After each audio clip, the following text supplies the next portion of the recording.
5, we're back in E. And it's a simple one. So we are on the 17th fret, on a B string, and on the 16th fret E string. And we pick both.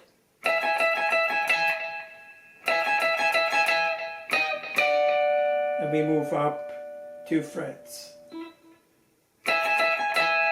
So the count here is 7. We start with a downstroke and we end with a downstroke on the 7.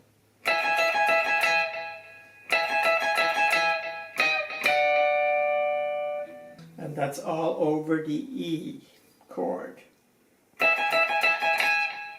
Move up 1 and 1 more. Let it ring. If you can do a little bit of vibrato, that's nice too.